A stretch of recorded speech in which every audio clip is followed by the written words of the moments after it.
सो hey guys, आज हम पढ़ने वाले हैं स्ट्रक्चर्स ऑफ एटम। और बाय द वे, इस चैप्टर के लिए तुम लोग बैठ ही जाओ। खड़े रहोगे तो काफी टाइम बर्बाद हो जाएगा तुम लोग का, क्योंकि तुम्हारे पैरों में दर्द हो जाएगा, क्योंकि काफी बड़ा चैप्टर है। क्योंकि साइंटिस्टों को भी सालों लग गए थे इस चैप्टर को समझने में, तुम लोग क्या हो। बात उस वक्त की है जब 400 या 500 साल पहले थे, जब इंडियंस और कुछ ग्रीक फिलोसफर थे, उन्होंने ये मान लिया था। बाय द वे, थोड़ा पीने के बाद ऐसा कुछ मान ही लिया जाता है कि देखो, कोई भी चीज को तुम जितना भी काट लो, काटने के बाद एक ऐसा पॉइंट तो जरूर आएगा। एक तो पॉइंट ऐसा होगा जिसको काटना नामुमकिन है, और लॉजिकल भी लगता है। तुम कितने ही किसी चीज को काट लोगे, पर ऐसा नहीं है। पर उसके बाद हमें मिले जॉन डाल्टन।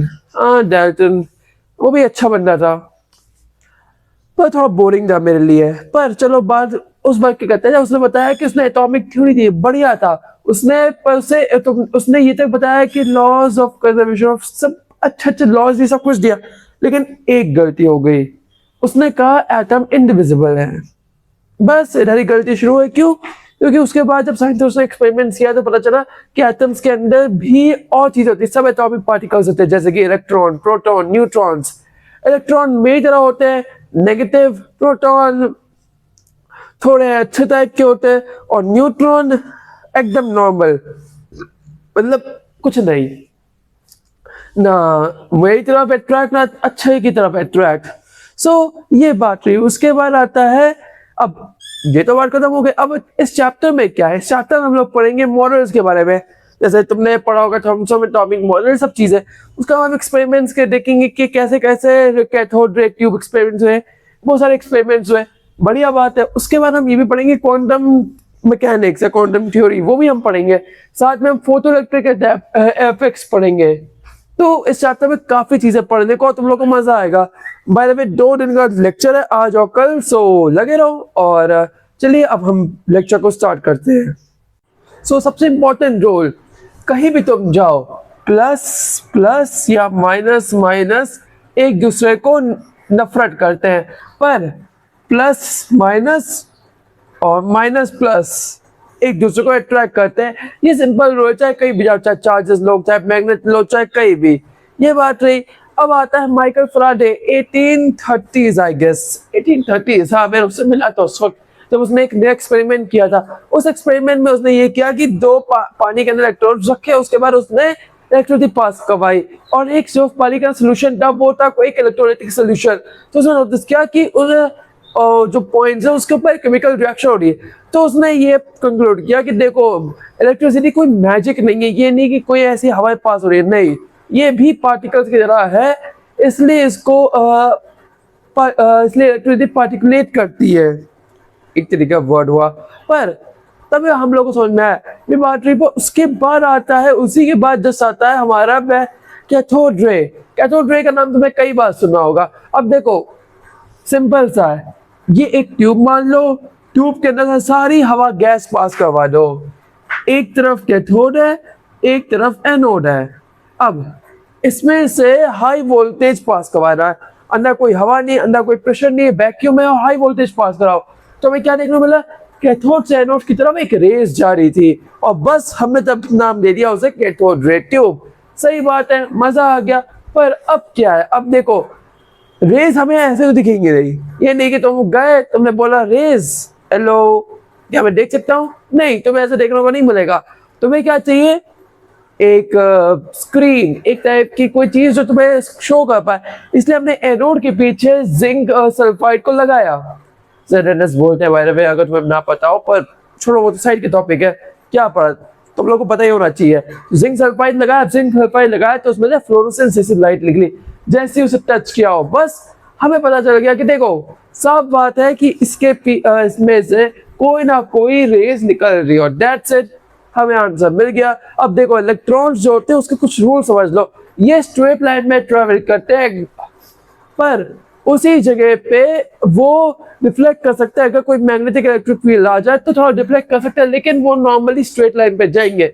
और बाद में ये कोई बायस नहीं होते, चाहे तुम कैथोड रे के अंदर कोई भी गैस कर दो, वैक्यूम, अगर कोई भी गैस से पास करवाओगे इलेक्ट्रॉन्स को, ये तब भी सेम रिजल्ट शो करेगा।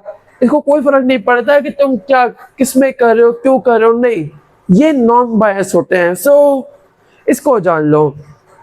या ये वाला टॉपिक खत्म हो गया। अब बढ़ते हैं अपने नेक्स्ट टॉपिक है जो इसके ऊपर और मजेदार होने वाला है। सो 1895 जब मैं धरती पे फिर आया था, तब मैं मिला था जे थॉमसन से। वैसे मेरा अच्छा दोस्त बन गया था तब तक के लिए, पर जब मैं उससे मिला तो उसने बताया कि वो खेलना चाहते हैं इलेक्ट्रॉन्स का टग ऑफ वॉर। मैं बताता हूँ क्या है। देखो, मैंने बताया था ना कि ये इलेक्ट्रॉन स्ट्रेट लाइन में जाते हैं जब तक मैग्नेटिक इलेक्ट्रिक फील्ड ना हो। तो उसने एक तरफ डाल दी मैग्नेटिक फील्ड, एक तरफ डाल दी इलेक्ट्रिक फील्ड। अब अगर इसको होता तो इस तरफ अगर मैं एक इलेक्ट्रॉन भेजता, ये इलेक्ट्रॉन है, अगर मैं सिर्फ मैग्नेटिक फील्ड ऑन कर दूं तो इस तरफ जाएगा, अगर इलेक्ट्रॉन फील्ड ऑन कर दो तो उस तरफ जाएगा। लेकिन दोनों ऑन तो क्या हुआ, वो सीधा निकल गया। उसके बाद उसने एक हमें नंबर दिया 1.75 कुछ ऐसा into 10 to the power 11 Coulomb's kg-1। सो ये हमें दिया। तो इसका मतलब क्या है कि 1 किलो इलेक्ट्रॉन के लिए इतना चार्ज लगेगा। मतलब सिंपल बात में समझना, फिक्स रेशियो की तरह हमें मिल गया। पर बात तो बढ़िया है, हमें ये मिल गया। पर देखो, जितना सारा इंसानों से मैंने ये चीज सीखी है कि जब उस जमाने में जब लोगों को पता चला कि थोड़ा प्रिसाइज कैलकुलेशन कर गए, तो वो एटम्स के बारे में नहीं जानना चाहते थे सिर्फ, ना ना ना ना, वो जानना चाहते थे वो उसका कितना वेट है, उसका कितना, उसके अंदर कितना जूस है, मतलब चार्जेस है, वो सब कुछ उसके बारे में जानना चाहते थे, उसको डायसेक्ट भी करना चाहते थे, सब कुछ। तो हमें ये तरह पता चल गया इसको इतने चार्जेस लगते हैं। पर अब बात आती है वेट की। वेट के लिए हमारे पास आए थे एक मिल्कन ऑयल ड्रॉप एक्सपेरिमेंट। वैसे मेरी उससे थोड़ी बनी नहीं थी, पर चलो मैं उसके एक्सपेरिमेंट के बारे में बताता हूँ। तो उसने बताया था हमें कि ऑयल का कितना वेट होता है, ये सब चीज़ों में इलेक्ट्रॉन्स के बारे में और थोड़ी इंफॉर्मेशन दी थी। So let's get started. So मैंने जो बताया था आर ए मिल्कन या मिल्कन जो भी है, मेरी उससे बनती तो वैसे भी नहीं थी, तो मुझे उसका नाम भी याद नहीं है। पर उसने जो ऑलरेडी एक्सपेरिमेंट किया तो उनको ये पता करना था कि हर एक इलेक्ट्रॉन में कितना चार्ज होता है, और उसने जब निकाला था वो निकला -1.6 into 10 to the power -19c। हाँ, इतना ही होना चाहिए था, -19c। और जब हमारे पास चार्ज आ गया है और कितना चार्ज लगेगा सब कुछ बनाता है, तो हमें उसका वेट निकालने में क्या दिक्कत है। E/me या EMME, हाँ E/EME, हाँ E/EME कर लोगे तो हमारे कुछ निकलेगा 9.104 into 10 to the power -31 kg।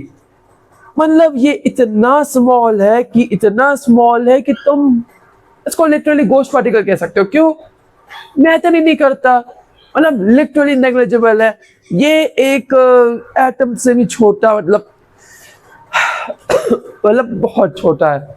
So basically ये रहा।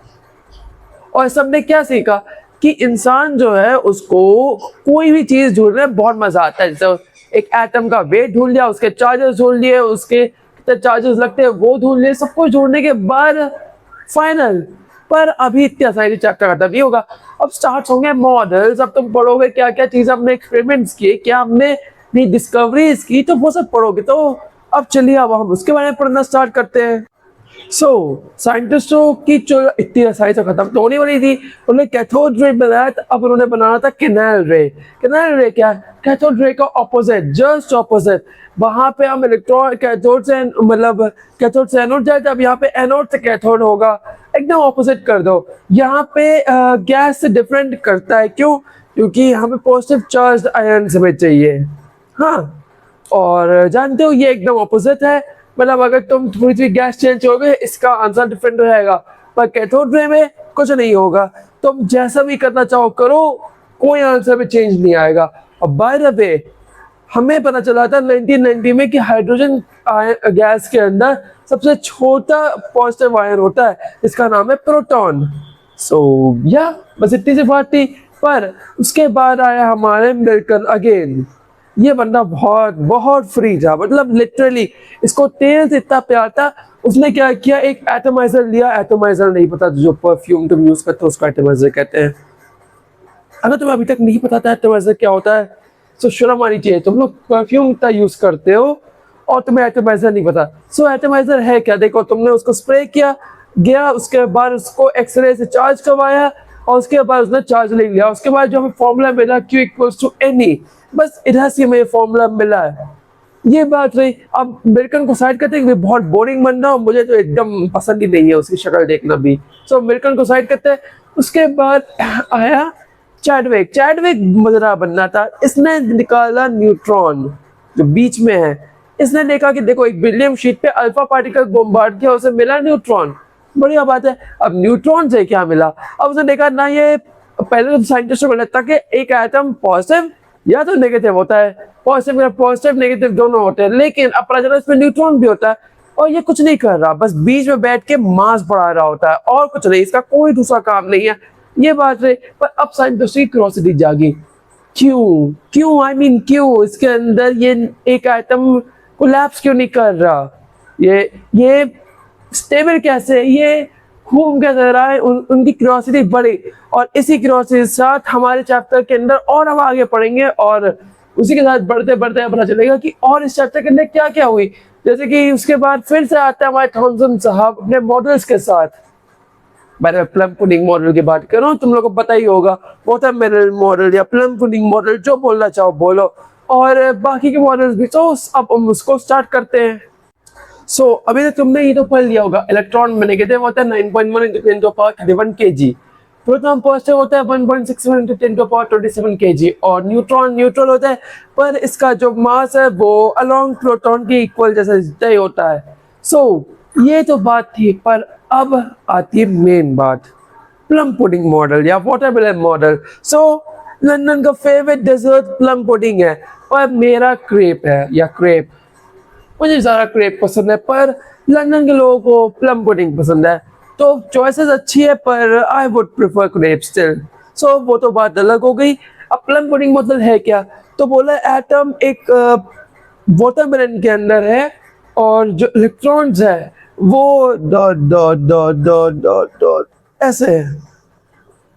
बढ़िया बात है, हो गया, नाम भी हो गया कुछ दिनों के लिए, पर ज्यादा देर के लिए चलना थोड़ी रहा था इस नाम को, क्योंकि ये तब बकवास मॉडल है कि बस खाना देखा, नाम रख दिया अपना फेवरेट प्लम पुडिंग। ऐसा नहीं होता है, तुम कुछ भी पतंग बोल दो, इसका मतलब ये नहीं कि वो चल जाएगा। उस वक्त के लिए चल गया, लेकिन हाँ बाद में कुछ लोग आए जैसे कि मैडम क्यूरी और रदरफोर्ड, इन्होंने अल्फा बीटा गामा ये पार्टिकल्स दिए। हमें एक्सरे पार्टिकल्स के बारे में पता चला विलियम रॉटिंगटन की वजह से। तो ये सब बात थी, पर अब बात आती है कि इसके बाद ये फेल क्यों हुआ। तो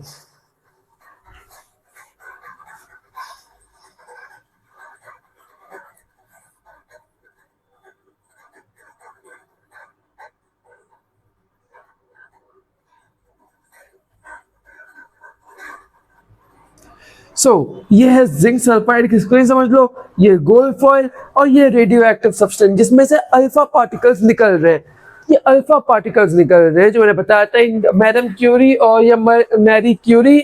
मैं मैडम क्यूरी बोला था क्योंकि रिस्पेक्टेड, अच्छा काम किया था, और रदरफोर्ड, इन लोगों ने जो निकाला था तो इसमें पास करो। अब देखो, गोल्ड बात ये थी कि गोल्ड फॉइल में से सारे पार्टिकल पास हो गए। अब देखो, ये गोल्ड फॉइल है, ये एटम है, एटम जो पता है ऐसा होता है, सारे पार्टिकल ऐसे पास हो गए। पर उन्होंने देखा कि कुछ पार्टिकल वापस आ गए। क्यों? क्योंकि जो कोई ऐसे टकराया होगा वापस आ गया, पर कुछ पार्टिकल्स कोई वापस आए ही नहीं।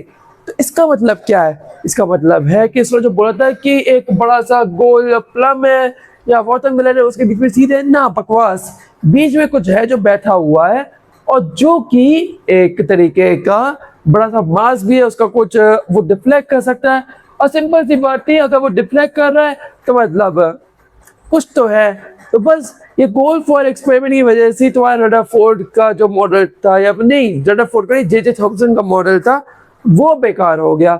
और बस दैट्स इट। इसी तरह से हम आगे बढ़ते हैं। क्यों? क्योंकि देखो, चैप्टर बढ़ता रहेगा, साइंटिस्ट एक दूसरे लड़ेंगे, एक दूसरे की गलती निकालेंगे।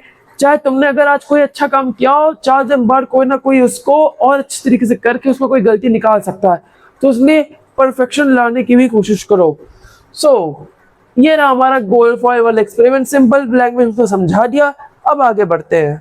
सो बेसिकली ये तो बात हो गई हमारे कैनल रेज और सारे एक्सपेरिमेंट्स के बारे में। पर गोल फ्लो एक्सपेरिमेंट में हमें देख लिया, पर आज के लिए बस हम इतना ही रखेंगे क्योंकि चैप्टर इतना बड़ा है कि अगर मैं आज कंप्लीट करने गया तो एटलीस्ट 1 घंटे का लेक्चर तो बन ही जाएगा सिर्फ आधा चैप्टर पढ़ाने में, और आधा चैप्टर अच्छे से पढ़ाने में 1 घंटा लग जाएगा। जिसका मतलब है कि या तो मैं बोर हो जाऊंगा, वो तो मैं होऊंगा ही होऊंगा, तुम लोग भी बोर हो जाओगे, और ये अच्छी बात नहीं है। मजे से हमें पढ़ना है क्योंकि केमिस्ट्री और फिजिक्स एक एंजॉयबल सब्जेक्ट है, ना कि तुम बोर हो जाओ और पढ़ना शुरू कर दो। सो या आज के लिए बस इतना ही। होपफुल तुम लोग समझ में आ गया होगा। हाँ, मुझसे हरकतें तो मत करना, और अभी तक तुम लोग को ना गेस हुआ हो तो मैं कौन हूँ, मैं हूँ एक डीमन। तुम लोग मुझे बुला सकते हो मिस्टर चार्मिंग। मैं इंट्रो करना भूल गया था, चलो कोई नहीं, मेरे लिए क्या है। So yeah that's all for today, see you around in the next video. Till then take care and good bye.